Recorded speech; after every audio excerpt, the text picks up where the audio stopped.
Du moment où vous allez écouter cette capsule, bienvenue à tous sur la chaîne des chroniques du serpent sauvage. Nous allons aborder aujourd'hui un sujet qui est capital dans pour tout être sur Terre. C'est le sujet de l'amour. Sujet vaste, complexe et souvent sujet à la controverse et à beaucoup d'incompréhension, car nos sociétés évoluent d'une certaine façon et ça ne va pas en améliorant la compréhension et surtout la connaissance et l'expérimentation de ce qu'est l'amour. Ceci est évidemment une facette de ma vérité, de mon rayon, plutôt dans cette voie que je vous partage. Évidemment, s'il y a d'autres éléments à ajouter, si vous voulez vraiment enrichir ce sujet, n'hésitez pas à ajouter des commentaires. Ce sera évidemment ce sera des biens pour éventuellement faire des échanges. C'est pour parler de cela et parce que je crois que l'humanité en a besoin le point de tourner à la compréhension profonde de ce qu'est l'amour. Je parle ici, petit disclaimer, parce que évidemment c'est basé sur mon expérience entre un homme et une femme, mais l'amour, lui, bah, il est, voilà, il suit les tendances qu'il suit et il suit comme une onde qui se diffuse, il va sur les chemins, il va vers les personnes, vers tout le monde, toutes les personnes qui sont à réceptionner. Donc, ici, il n'y a pas voilà, pas de catégorisation, mais vous m'avez compris, l'amour est universel. Et comme je fonde mon paradigme sur la tradition Congo, la base se situe dans le cadre d'un homme et une femme, sans exclure évidemment les autres pourraient se sentir peut-être exclus de, de cela. Donc, pour revenir à l'essentiel, donc à ce sujet de l'amour, déjà, l'amour est ce qui nous permet de vivre. Parce qu'il faut savoir que des expériences bizarres ont été menées, qu'un nourrisson qui ne reçoit pas d'amour de sa mère ou de ses parents, en fait, se laisse mourir rapidement au bout d'une semaine, de se laisser mourir. Parce que il ne ressent pas euh, d'amour, de, d'amour et d'attention, forcément, de ses parents, de sa mère, principalement, de celle qu'il a menée sur la Terre, sa matrice biologique. Donc, vous voyez directement comment nous autres humains sommes sensibles à cette vibration. Parce que l'amour, en fait, est une vibration.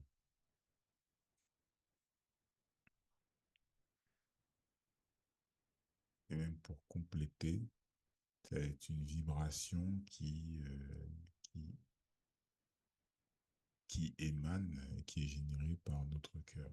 Donc, Et c'est en cela que nos proches, personnes qui sont proches physiquement de nous, distants, peuvent ressentir cette vibration d'amour. Mais l'amour est aussi, du fait qu'elle est générée au niveau du cœur, c'est un amour qui peut être aussi, qui peut être parasité, qui peut être toxique, qui peut être destructeur aussi. Parce que ben, nous sommes des êtres humains, hein, des ordinateurs biologiques, hein, et il dit ordinateur, je vais pas vous faire un dessin, il dit qu'il y a des virus qui peuvent pirater, qui peuvent entrer dans le système pour nuire et déformer la réalité, la perception des choses. Donc l'amour ici, c'est vraiment une, c'est vraiment notre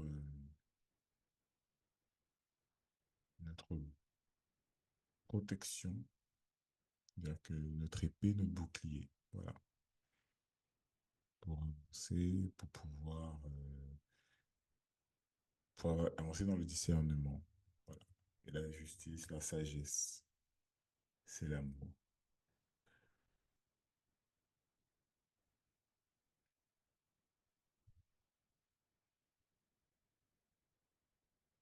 J'ai posé la question une fois de pourquoi on aime en fait, pourquoi nous aimons, pourquoi on a besoin d'aimer.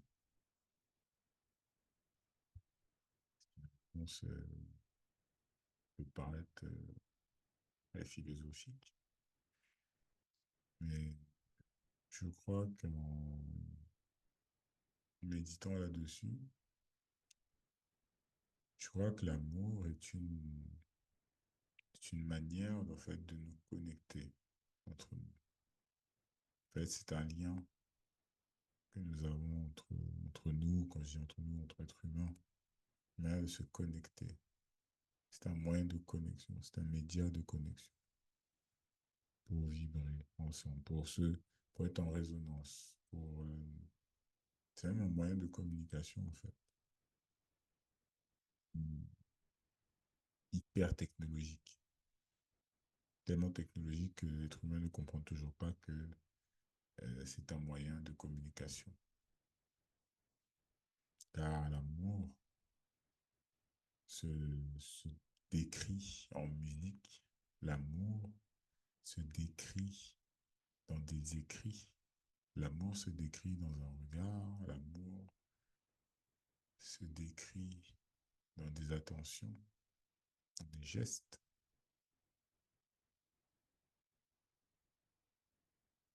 Mais voilà, l'amour, c'est aussi, comme je disais tantôt, c'est aussi une forme de perversion détournée qui est retournée hein, finalement dans notre ère, dans l'ère actuelle dans laquelle nous vivons. C'est des autres rayons de l'amour qui sont entre guillemets,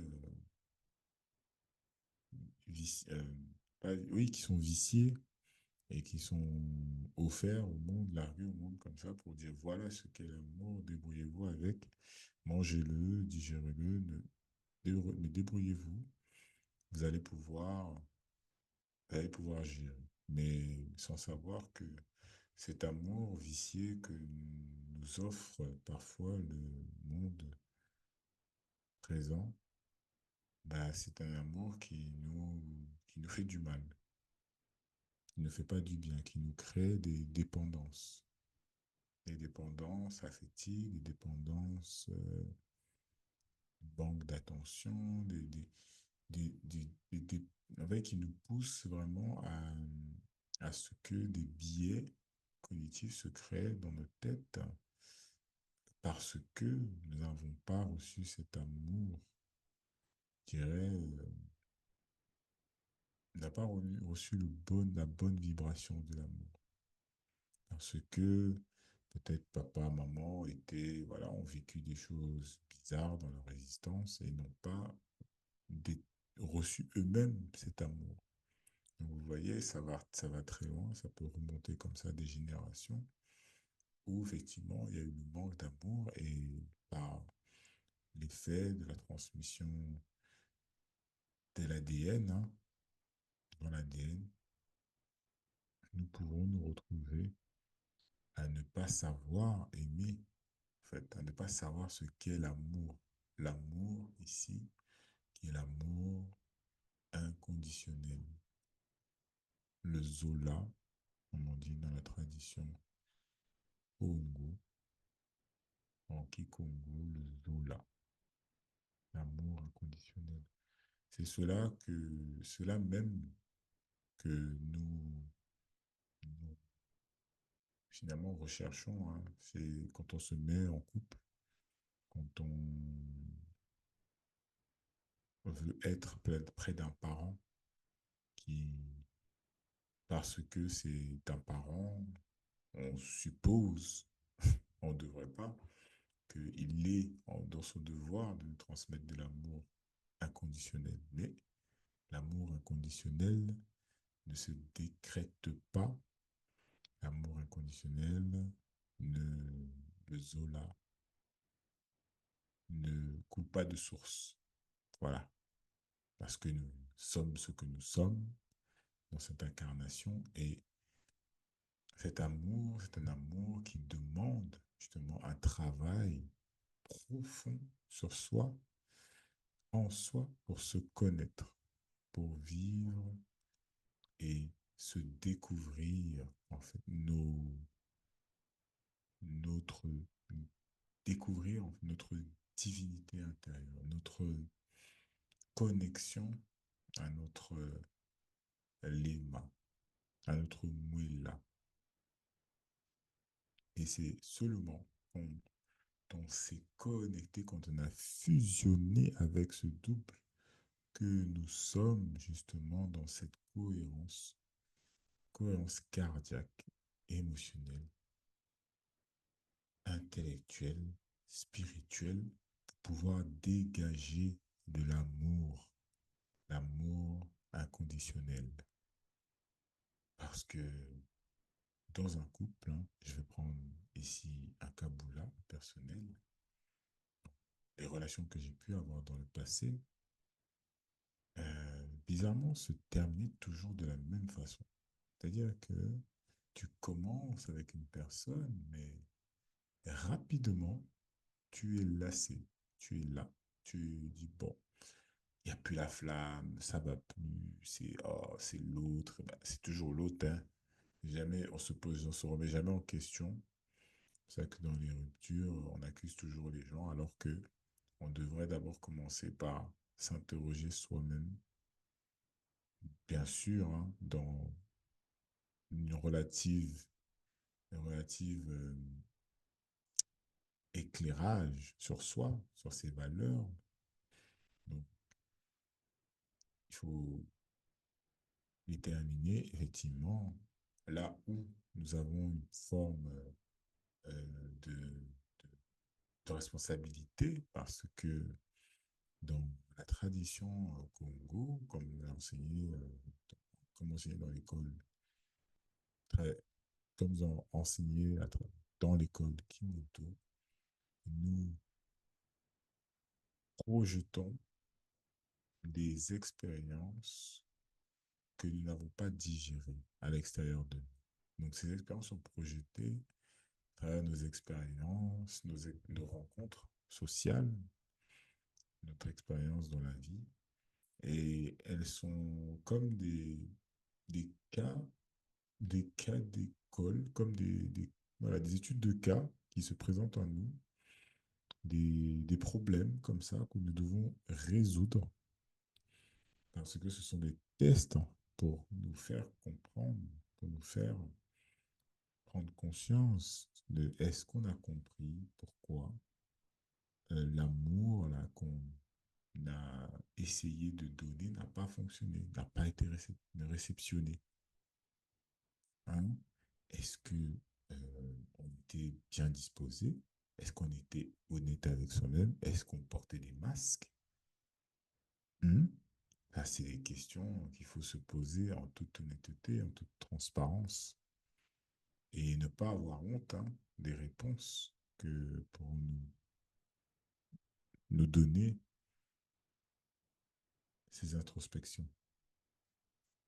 Parce que c'est avec ces réponses que nous pourrons amener cela en conscience, afin de faire mieux les prochaines fois, car dans la tradition Congo, il n'y a pas de fatalité. On peut toujours s'améliorer. Il n'y a pas de mort. On renaît. Il n'y a pas d'échec.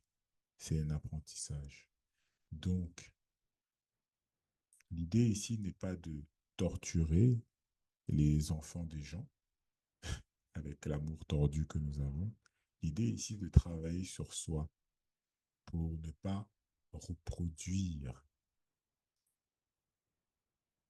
des dettes euh, que nous allons accumuler dans notre vie. Car la tradition Congo est de manière, euh, je dirais, est enracinée dans la pratique du Ubuntu.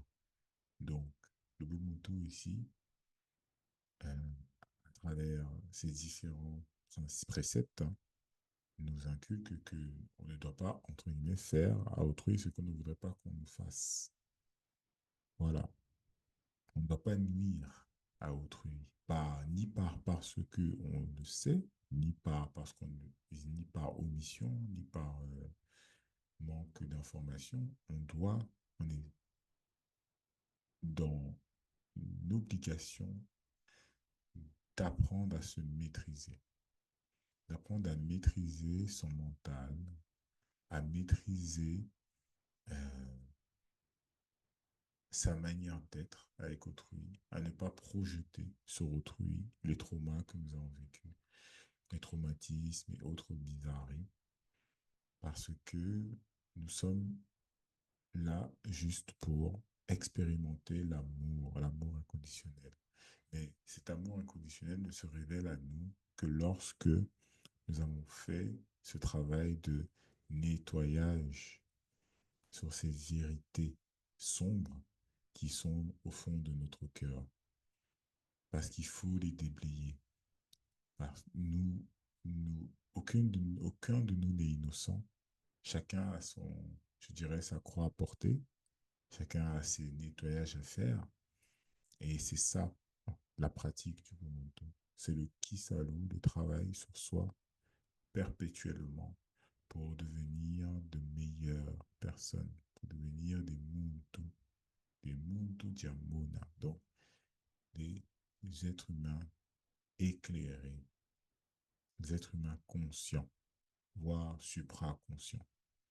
Parce qu'il n'y a que lorsque nous avons atteint cette conscience de nous-mêmes que nous sommes en mesure de voir l'autre.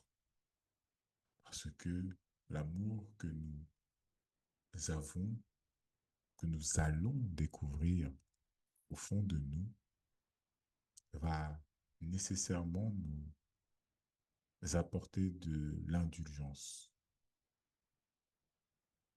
de la compassion, de la compréhension profonde derrière les gestes et les actes de l'autre en face qui n'est que nous-mêmes, mais qui expérimente une autre réalité, voilà, une autre vie. Donc, l'amour ici, résumé, l'amour, notre, c'est notre but. L'amour inconditionnel, c'est notre but. C'est notre objectif à atteindre. Il faut se mettre sur ce chemin afin de pouvoir euh, dégager et rayonner on va dire,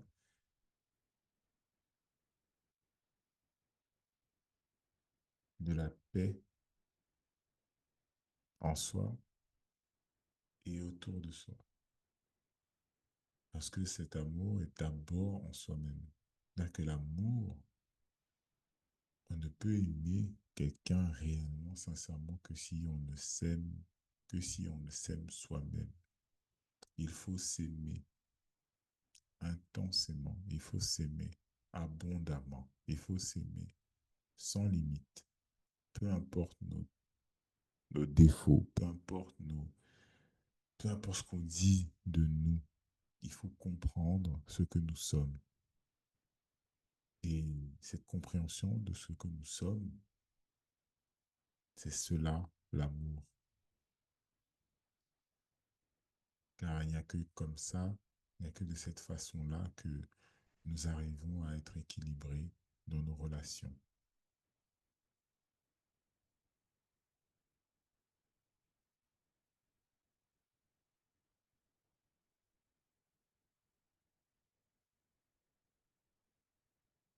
Pour pouvoir former des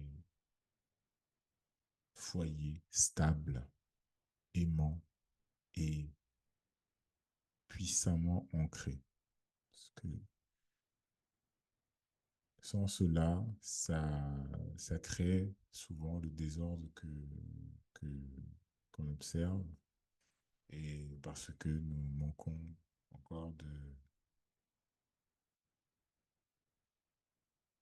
conscience sur ce qu'est réellement l'amour. L'amour, ce n'est pas la passion. Voilà. Ce n'est pas la passion, je dirais, ou le sentiment amoureux est l'antichambre, en fait, de l'amour. On est vraiment au début, aux prémices. Parce que sont des réactions biochimiques qui se passent entre deux êtres.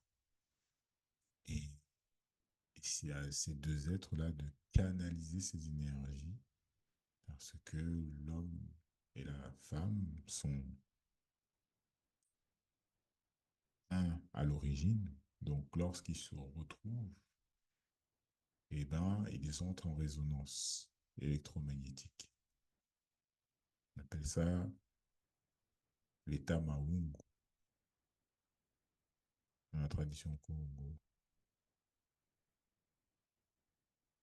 Et dans cet état, qui est la fusion du principe masculin et du principe féminin, que se dégage une énergie incommensurable entre ces deux êtres. Et ces deux êtres doivent, par le qui s'alloue sur eux-mêmes, apprendre à se connaître parce que cette connexion, cette transe, on peut dire, cette transe d'amour, amoureux, cet état modifié de conscience, alimente leur véhicule, leur corps de manière puissante. Donc, si ces énergies ne sont pas canalisées, eh ben, elles peuvent entraîner des désordres dans le comportement, dans billets, les biais cognitifs que nous avons, le passé. Voilà. Elles entraînent voilà, peuvent entraîner plus de problèmes finalement que, que du bien-être, du mieux-être. Donc, aimons-nous, aimons-nous sincèrement, aimons-nous de manière authentique,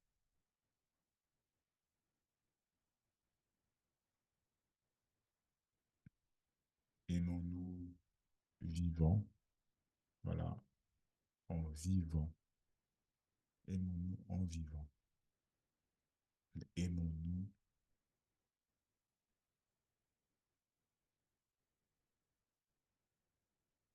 tout simplement. Donc, voilà ce petit partage sur le principe de l'amour. Euh,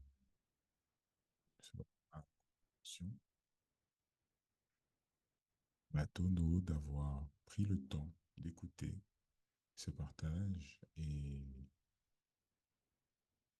je vous dis à bientôt pour une prochaine capsule. C'est Gaël de la chaîne des chroniques du serpent sauvage, Matondo. À très bientôt.